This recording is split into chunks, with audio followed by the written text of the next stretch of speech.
महाभारत युद्ध के 10 चर्चित श्राप जानकर रह जाएंगे हैरान। शाप शब्द संस्कृत भाषा के श्राप का अपभ्रंश है। शाप को उर्दू में बददुआ देना कहते हैं तो अंग्रेजी में कस कह सकते हैं। कई जगह शाप को शाप यानी तीखे रूप में भी प्रयोग किया गया है, जैसे अंग्रेजी के निय को हिंदी के निकट और नियरे शब्द से लिया गया माना जाता है। आपने सुना होगा निंदक नियरे राखिए। खैर, महाभारत संपूर्ण महाभारत चमत्कार, रहस्य, वरदान और शाप का एक लेखा जोखा है। महाभारत में वैसे तो सैकड़ों शाप और वरदान मिल जाएंगे, लेकिन हम यहाँ कुछ प्रमुख शाप के बारे में ही बताएंगे जो बहुत ही चर्चित रहे हैं। पहला शाप, एक बार द्यू नामक वसु ने वशिष्ठ ऋषि की कामधेनु का हरण कर लिया।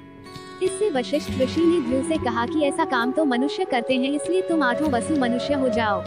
ये सुनकर वसुओं ने घबराकर वशिष्ठ जी की प्रार्थना की तो उन्होंने कहा कि अन्य वसु तो वर्ष का अंत होने पर मेरे शाप से छुटकारा पा जाएंगे, लेकिन इस द्यू को अपनी करनी का फल भोगने के लिए एक जन्म तक मनुष्य बनकर पीड़ा भोगना होगी। ये सुनकर वसुओं ने गंगा जी के पास जाकर उन्हें वशिष्ठ जी के शाप को विस्तार से बताया और यह प्रार्थना की कि आप मृत्युलोक में अवतार लेकर हमें गर्भ में धारण करें और ज्यों ही हम जन्म लें हमें पानी में डुबो दें।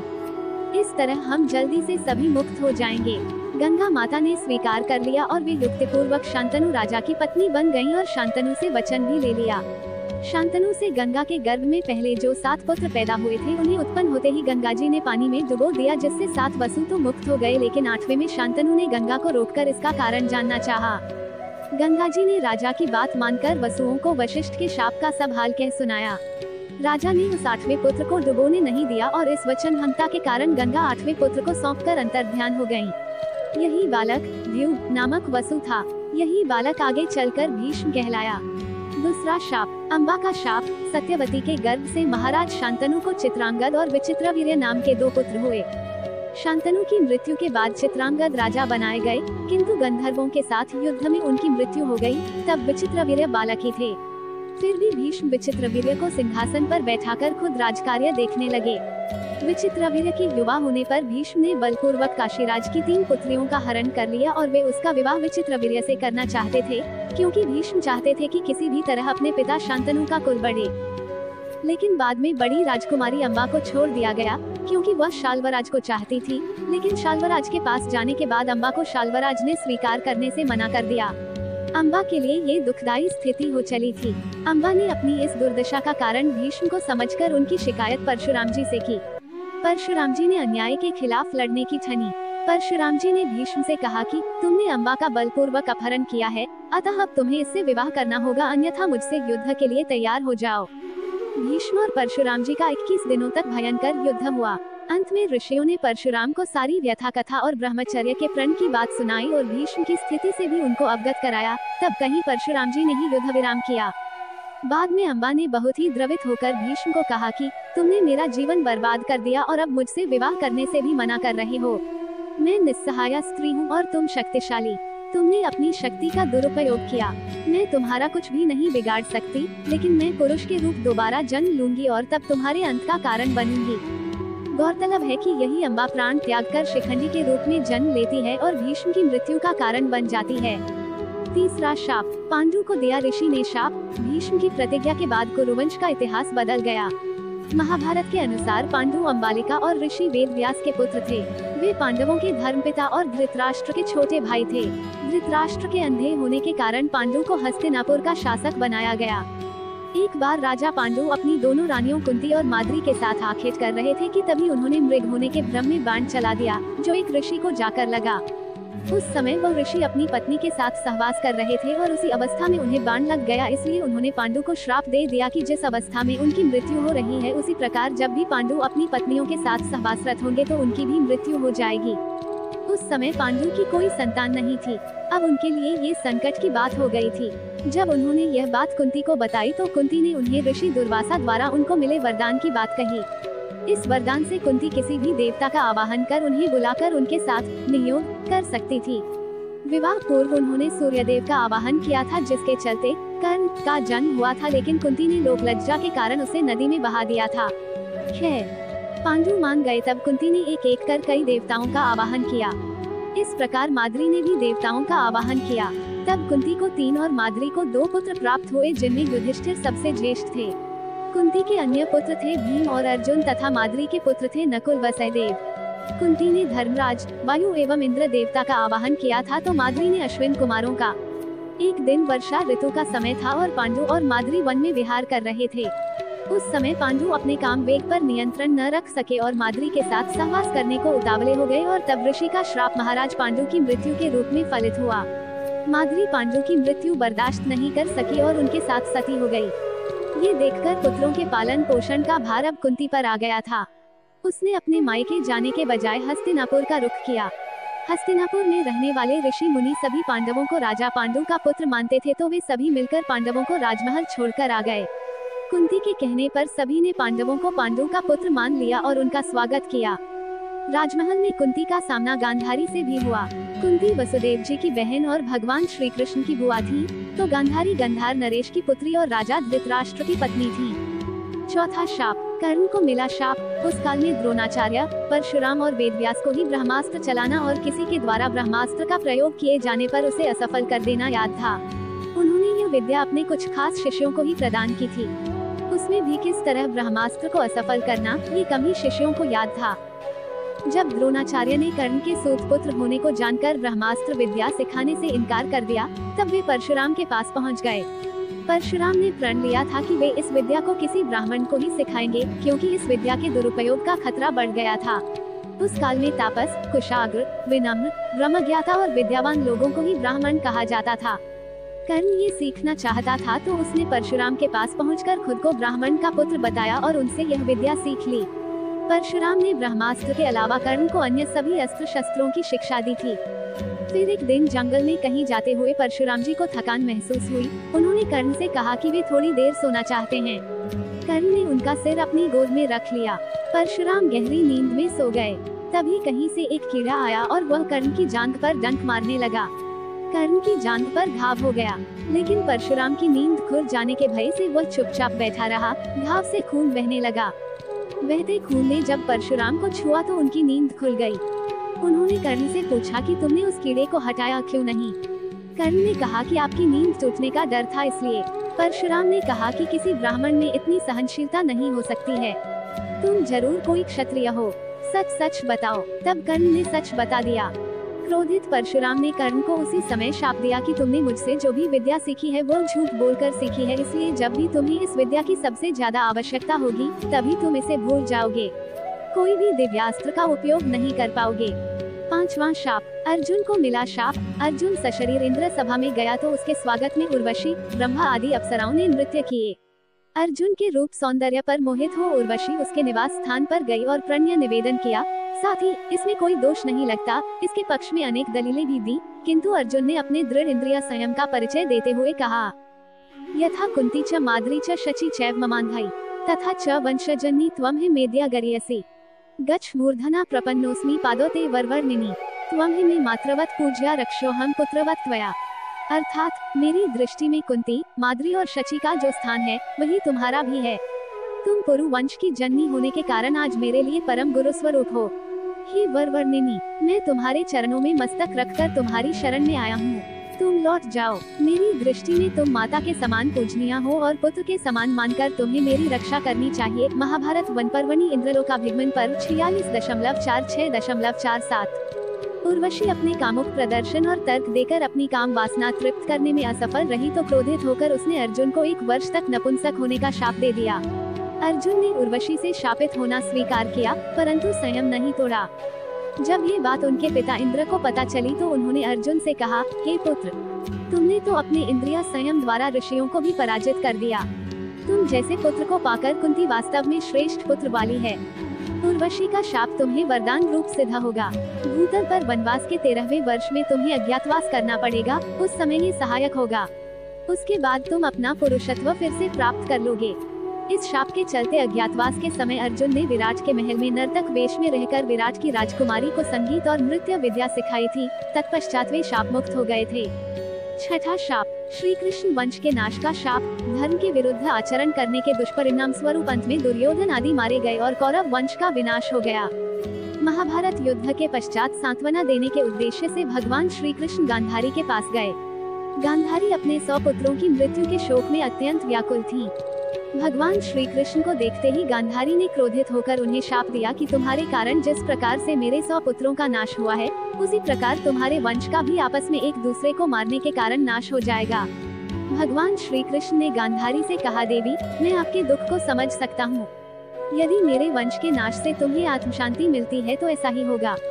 कृष्णा, भगवान श्री कृष्ण ने माता गांधारी के उस शाप को पूर्ण करने के लिए अपने कुल के यादवों की मति फेर दी। इसका यह मतलब नहीं कि गांधारी ने यदुओं के वंश के नाश का शाप दिया था, उन्होंने तो सिर्फ कृष्ण वंश को शाप था। महाभारत का युद्ध समाप्त हो चुका था। कृष्ण द्वारिका में ही रहते थे। पांडव भी युधिष्ठिर को राज्य सौंपकर जंगल चले गए थे। एक दिन अहंकार के वश में आकर कुछ यदुवंशी बालकों ने दुर्वासा ऋषि का अपमान कर दिया। गांधारी के बाद इस पर दुर्वासा ऋषि ने भी शाप दे दिया कि तुम्हारे वंश का नाश हो जाए।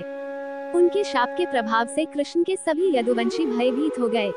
इस भय के चलते ही एक दिन कृष्ण की आज्ञा से वे सभी एक यदु पर्व पर सोमनाथ के पास स्थित प्रभास क्षेत्र में आ गए। पर्व के हर्ष में उन्होंने अति नशीली मदिरा पी ली और मतवाले होकर एक दूसरे को मारने लगे। इस तरह भगवान श्री कृष्ण को छोड़कर कुछ ही जीवित बचे रह गए। एक कथा के अनुसार संयाग से सांप के पेट से निकले मूसल को जब भगवान श्री कृष्ण की आज्ञा से रगड़ा गया था तो उसके चूर्ण को इसी तीरथ के तट पर फेंका गया था, जिससे उत्पन्न हुई झाड़ियों को यादवों ने एक दूसरे को मारना शुरू किया था। ऋषियों के श्राप से उत्पन्न हुई इन्हीं झाड़ियों ने तीक्ष्ण अस्त्र शस्त्रों का काम किया और सारे प्रमुख यदुवंशियों का यहाँ विनाश हुआ। महाभारत के मौसर पर्व में इस युद्ध का रोमांचकारी विवरण है। सारे यादव प्रमुख इस गृह युद्ध में मारे गए। बचे लोगों ने कृष्ण के कहे अनुसार द्वारका छोड़ दी और हस्तिनापुर की शरण ली। यादवों और उनके भौज्य गणराज्यों का अंत होते ही कृष्ण की बसाई द्वारिका सागर में डूब गई। भगवान कृष्ण इसी प्रभास क्षेत्र में अपने कुल का नाश देखकर बहुत व्यथित हुए। वे वहीं रहने लगे। उनसे मिलने कभी कभार युधिष्ठिर आते थे। एक दिन वे इसी प्रभास क्षेत्र के वन में एक पीपल के वृक्ष के नीचे योग निद्रा में लेटे थे। तभी जरा नामक एक बहेलिये ने भूलवश उन्हें हिरण समझकर विषयुक्त बाण चला दिया, जो उनके पैर के तलुबे में जाकर लगा और भगवान श्री कृष्ण ने इसी को बहाना बनाकर देह त्याग दी। महाभारत युद्ध के ठीक 36 वर्ष बाद उन्होंने अपनी देह इसी क्षेत्र में त्याग दी थी। महाभारत का युद्ध हुआ था तब वे लगभग 56 वर्ष के थे। उनका जन्म 3112 ईसा पूर्व हुआ था। इस मान से 3020 ईसा पूर्व उन्होंने 92 वर्ष की उम्र में देह त्याग दी थी। अंत में कृष्ण के प्रपौत्र वज्र अथवा वज्रनाभ द्वारिका के यदुवंश के अंतिम शासक थे, जो यदुओं की आपसी लड़ाई में जीवित बच गए थे। द्वारिका के समुद्र में डूबने पर अर्जुन द्वारिका गए और वज्र तथा शेष बची यादव महिलाओं को हस्तिनापुर ले गए। कृष्ण के प्रपौत्र वज्र को हस्तिनापुर में मथुरा का राजा घोषित किया। वज्रनाभ के नाम से ही मथुरा क्षेत्र को ब्रजमंडल कहा जाता है। 7वां शाप, अश्वत्थामा को श्री कृष्ण ने दिया शाप। महाभारत के युद्ध में अश्वत्थामा ने ब्रह्मास्त्र छोड़ दिया था, जिसके चलते लाखों लोग मारे गए थे। अश्वत्थामा के इस कृत्य से कृष्ण क्रोधित हो गए थे और उन्होंने अश्वत्थामा को शाप दिया था कि तू इतने वधों का पाप धोता हुआ 3000 वर्ष तक निर्जन स्थानों में भटकेगा। तेरे शरीर से सदैव रक्त की दुर्गंध निस्सृत होती रहेगी। तू अनेक रोगों से पीड़ित रहेगा। व्यास ने श्री कृष्ण के वचनों का अनुमोदन किया। कहते हैं कि अश्वत्थामा इस शाप के बाद रेगिस्तानी इलाके में चला गया था और वहां रहने लगा था। कुछ लोग मानते हैं कि वो अरब चला गया था। उत्तर प्रदेश में प्रचलित मान्यता अनुसार अरब में उसने कृष्ण और पांडवों के धर्म को नष्ट करने की प्रतिज्ञा ली थी। हालांकि भारत में लोग दावा करते हैं कि अमुक जगहों पर अश्वत्थामा आता रहता है, लेकिन अब तक इसकी सच्चाई की पुष्टि नहीं हुई है। यदि हम यह माने कि उनको मात्र 3000 वर्षों तक जिंदा रहने का ही शाप था, तो फिर वे अब तक मर चुके होंगे, क्योंकि महाभारत युद्ध को हुए 3000 वर्ष कभी के हो चुके हैं।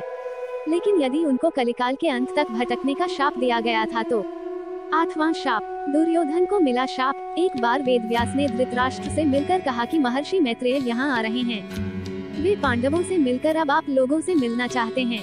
वे ही तुम्हारे पुत्र को पांडवों से मेल मिलाप का उपदेश देंगे। इस बात की सूचना मैं दे देता हूँ कि वे जो कुछ भी कहे बिना तर्क वितर्क के मान लेना। मैं ऐसा इसलिए कह रहा हूँ कि मैत्रेय की आज्ञा का उल्लंघन हुआ तो वे क्रोध में आकर शाप भी दे सकते हैं, इसलिए शांतिपूर्वक उनकी बातें सुन लेना। अमल करना या नहीं करना ये तुम्हारे ऊपर निर्भर है। इतना कहकर वेदव्यास जी चले गए। भीमा, धृतराष्ट्र महर्षि मैत्रेय के आते ही अपने पुत्रों सहित उनकी सेवा व सत्कार करने लगे। विश्राम के बाद धृतराष्ट्र ने बड़ी विनय के साथ पूछा, भगवान आपकी यहाँ तक की यात्रा कैसी रही? पांचों पांडव कुशल पूर्वक तो है न? तब मैत्रेय जी ने कहा कि राजन, तीर्थ यात्रा करते हुए वहाँ संयोगवश काम्यक वन में युधिष्ठिर से मेरी भेंट हो गई। वे आजकल तपोवन में रहते हैं। उनके दर्शन के लिए वहाँ बहुत से ऋषि मुनि आते हैं। मैंने वहीं ये सुना कि तुम्हारे पुत्रों ने पांडवों को जुए में धोखे से हराकर वन भेज दिया। वहाँ से मैं तुम्हारे पास आया हूँ। उन्होंने धृतराष्ट्र से इतना कहकर पीछे मुड़ते हुए दुर्योधन से कहा, तुम जानते हो पांडव कितने वीर और शक्तिशाली हैं। तुम्हें उनकी शक्ति का अंदाजा नहीं है, शायद इसलिए तुम ऐसी बात कर रहे हो, इसलिए तुम्हें उनके साथ मेल कर लेना चाहिए। मेरी बात मान लो, गुस्से में ऐसा अनर्थ मत करो। महर्षि मैत्रेय की बात सुनकर दुर्योधन को क्रोध आ गया और वो व्यंग्यपूर्ण मुस्कुराते हुए पैर से जमीन कुरेदने लगा और हद तो तब हो गई जब उसने अपनी जांघ पर हाथ से तार ठोंक दी। दुर्योधन की यह उद्दंडता देखकर महर्षि को क्रोध आया। तब उन्होंने दुर्योधन को शाप दिया, तू मेरा तिरस्कार करता है, मेरी बात शांतिपूर्वक सुन नहीं सकता। जा उद्दंडी, जिस जंघा पर तू तार ठोंक रहा है उस जंघा को भीम अपनी गदा से तोड़ देगा। बाद में कौरव और पांडवों का घोर युद्ध हुआ और भीम ने दुर्योधन की जंघा पर वार कर अंत में उसकी जंघा उखाड़ फेंकी। रनौवां शाप। द्रौपदी ने घटोत्कच को शाप दिया। जब घटोत्कच पहली बार अपने पिता भीम के राज्य में आया तो अपनी माँ हिडिंबा की आज्ञा के अनुसार उसने द्रौपदी को कोई सम्मान नहीं दिया। द्रौपदी को अपमान महसूस हुआ और उसे बहुत गुस्सा आया। वो उस पर चिल्लाई कि वह एक विशिष्ट स्त्री है, वो युधिष्ठिर की रानी है, वो ब्राह्मण राजा की पुत्री है तथा उसकी प्रतिष्ठा पांडवों से कहीं अधिक है। और उसने अपनी दुष्ट राक्षसी माँ के कहने पर बड़ों, ऋषियों और राजाओं से भरी सभा में उसका अपमान किया है। जा दुष्ट, तेरा जीवन बहुत छोटा होगा तथा तू बिना किसी लड़ाई के मारा जाएगा। 10वां शाप। राजा परीक्षित को शाप। एक बार राजा परीक्षित आखेट हेतु वन में गए।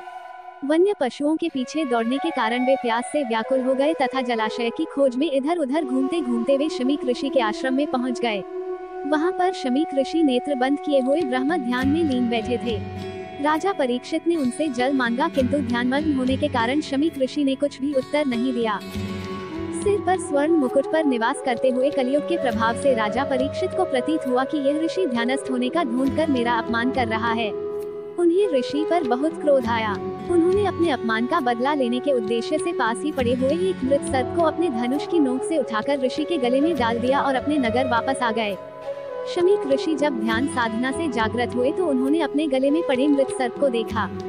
उन्हें ज्ञात ही नहीं हो पाया था कि उनके साथ राजा ने क्या किया है। उस दौरान शमीक ऋषि के पुत्र रिंगी ऋषि आ पहुँचे और जब उन्होंने जाना कि उनके पिता का राजा ने अपमान किया है तो वे बहुत क्रोधित हुए। उन्होंने सोचा कि यदि यह राजा जीवित रहेगा तो इसी प्रकार ऋषियों का अपमान करता रहेगा। इस प्रकार विचार करके उस ऋषि कुमार ने तुरंत ही कमंडल से अपनी अंजलि में जल लेकर तथा उसे मंत्रों से अभिमंत्रित करके राजा परीक्षित को ये शाप दे दिया कि जा तुझे आज से 7वें दिन तक शक सर्प दिसेगा। शमीक ऋषि कुछ समझ पाते इससे पहले तो रिंगी ऋषि ने शाप दे डाला। शमीक ऋषि ने अपने पुत्र से कहा कि तूने यह अच्छा नहीं किया। वह राजा तो प्रजा का रक्षक है, उसने इतना बड़ा अपराध भी नहीं किया था कि उसे इतना बड़ा शाप दिया जाए। शमीक को बहुत पश्चाताप हुआ। उल्लेखनीय है कि द्रोण पुत्र अश्वत्थामा के ब्रह्मास्त्र प्रहार से उत्तरा ने मृत शिशु को जन्म दिया था, किंतु भगवान श्री कृष्ण ने अभिमन्यु उत्तरा पुत्र को ब्रह्मास्त्र के प्रयोग के बाद भी फिर से जीवित कर दिया था। यही बालक आगे चलकर राजा परीक्षित नाम से प्रसिद्ध हुआ। परीक्षित के प्रतापी पुत्र हुए जन्मेजय। जन्मेजय को जब ये पता चला कि मेरे पिता की मृत्यु सर्पदंश से हुई तो उन्होंने विश्व के सभी सर्पों को मारने के लिए नागदाह यज्ञ करवाए थे। उन यज्ञों में नागों को पटक दिया जाता था। एक विशिष्ट मंत्र द्वारा नाग स्वयं यज्ञ के पास पहुंच जाते थे। देश भर में नागदाह नामक स्थान मिल जाएंगे। सर्पदाह के एक घनघोर यज्ञ की अग्नि से एक करकोटक नामक सर्प ने अपनी जान बचाने के लिए उज्जैन में महाकाल राजा की शरण ले ली थी, जिसके चलते वह बच गया था।